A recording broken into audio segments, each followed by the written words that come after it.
그 박사희 대표님 초급의 메타인지를 설명을 해주시잖아요. 메타인지가 뭐예요? 아는 것 같은 상태가 아니라 설명할 수 있을 정도로 확실히 아는 상태잖아요. 그러면은 최소한 내가 하는 일은 다 설명을 좀 할 수 있어야 돼요. 저는 보험이고 영업을 하잖아요. 또 관리자고 또 이렇게 강사잖아요. 그럼 이거에 대해서 본질적인 자기의 그 뭐 네이버에 나와 있는 그 사전적 의미가 아니라 그 철학적 정의 정도는 내려놔야 돼요. 그러니까 대표님도 말씀하시는 게 항상 사람이 철학이 있어야 된다고 말씀을 드리잖아요. 철학이 있는 사람과 없는 사람은 굉장히 큰 차이가 있어요. 무슨 말이냐? 철학이 없는 사람은 무너질 가능성이 굉장히 커요. 철학은 굉장히 단단한 거기 때문에 이게 무너지기 좀 힘들어요.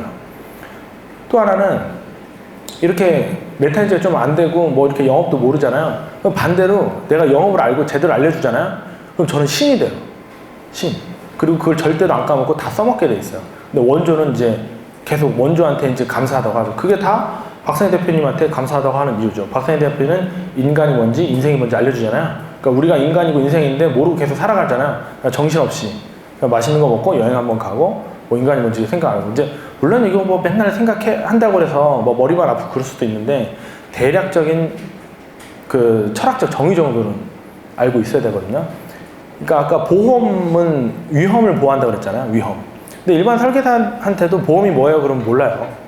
10년 동안 일을 했어도 모르고. 그 다음에 보험 영업인데 이제 영업은 보험 영업이 마치 하도 많이 얘기해서 합성어처럼 이렇게 막 들리기도 하는데 완전히 다른 거예요. 왜냐면 자동차 영업, 제약 영업 있잖아요. 또 설계사들은 보험을 이해하면 영업도 이해한 걸로 좀 착각을 하더라고요. 근데 영업은 뭐냐면은 인간이 살아가면서 모르지만 필요한 것들을 안내하는 게 영업이에요. 다시 할게요. 인간이 살아가면서 필요하지만 모르는 것들을 안내하는 게 영업이에요. 그러니까 영업은 보통 스스로 구매하는 일들이 거의 없는 것들이 좀 많아요. 보험을 누가 막 자기가 스스로 구매하는 일이 없어요. 네. 그렇잖아요.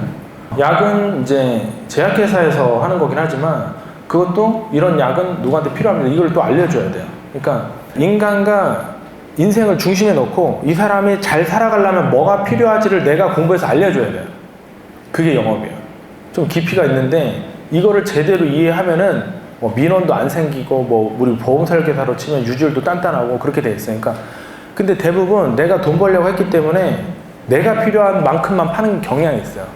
내가 필요한 거. 이번에 수당 제일 많이 나오는 거 뭐 이런 게 있어요. 근데 그거는 고객들한테 맞지 않는 옷을 입힐 가능성이 있거든요.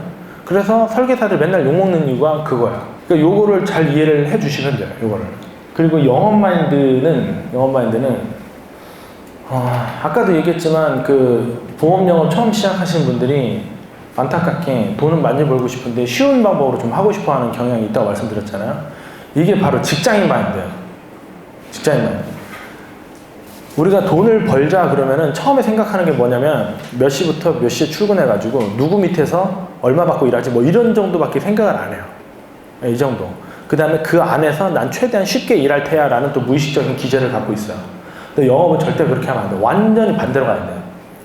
뭐 무슨 법정 근로시간 이건 우리랑 상관없는 일이에요. 예, 더 할 수도 있고 반대로 덜 할 수도 있긴 해요. 그 다음에 영업하는 방법을 누가 알려줬으면 좋겠다 이런 게 있어요. 뭐 그러니까 직장인은 보통 매뉴얼 있잖아요. 예, 뭐 전산 들어가서 어떻게 하고 있잖아요. 물론 우리도 그런 게 있는데 영업을 가끔 뭐 체계화된 데 이 보험회사는 뭐 어떤 체계화된 시스템이 있냐 이거 물어보는 경향이 있어요. 그거는 아예 그 질문 자체가 잘못된 거예요. 지금 영업은 순서가 없어요. 뭐냐면 멘탈이 먼저 길러줄 수도 있고요. 고객 심리 파악을 먼저 잘하는 사람이 할 수도 있고요. 방법적인 거를 막 해보다가 하는 사람도 있을 수 있고요. 이거 다 달라요.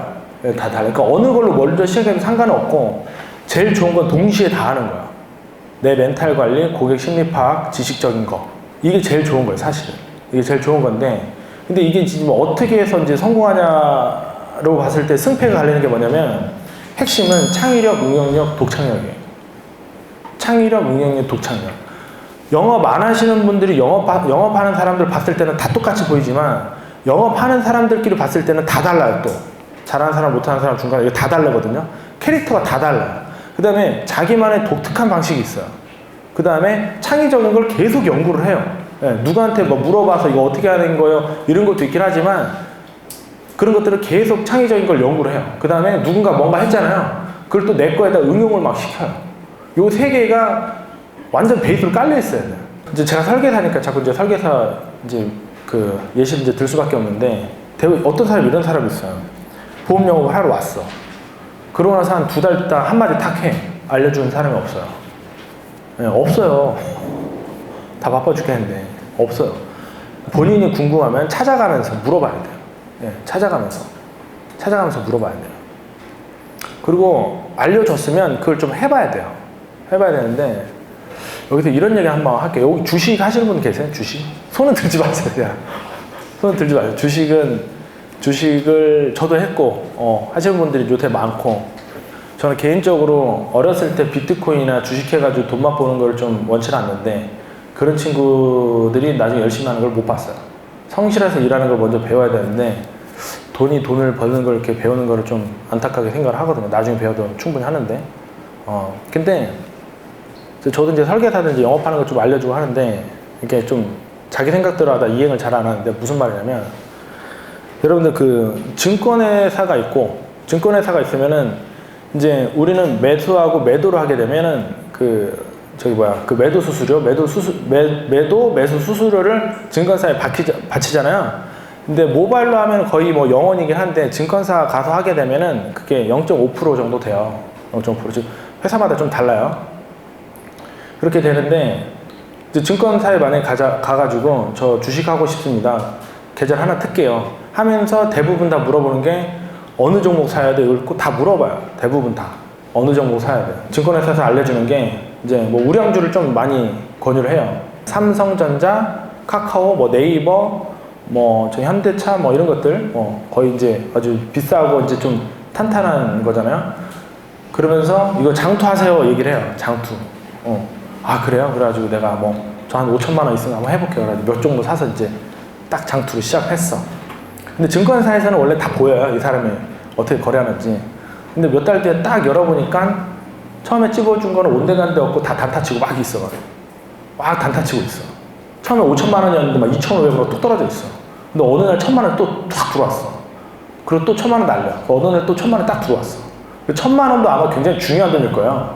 어디 길 가다 주신 돈이 아니라 뭐 대출 받았거나 와이프 몰래 이렇게 했던 돈이가 보통 그럴 거야 아마. 걸리면 죽는 돈이죠 그런 거 하여튼 그런 걸로 막 단타치고 돈을 또 잃어. 그러니까 증권사에서는 그 계좌를 다 볼 줄 알면서 고객님 그 동의하에 봅니다 하면서 뭐 인증 같은 거 한번 하거든요. 그럼 또 보는 척 하지. 그래서 또 어떤 거를 막 찍어줘. 그러고서 이제 또 장투하러 또 알려줘. 근데 또 몇 달 뒤에 온데간데 없고 막 다 단타 계속 치고 있어요.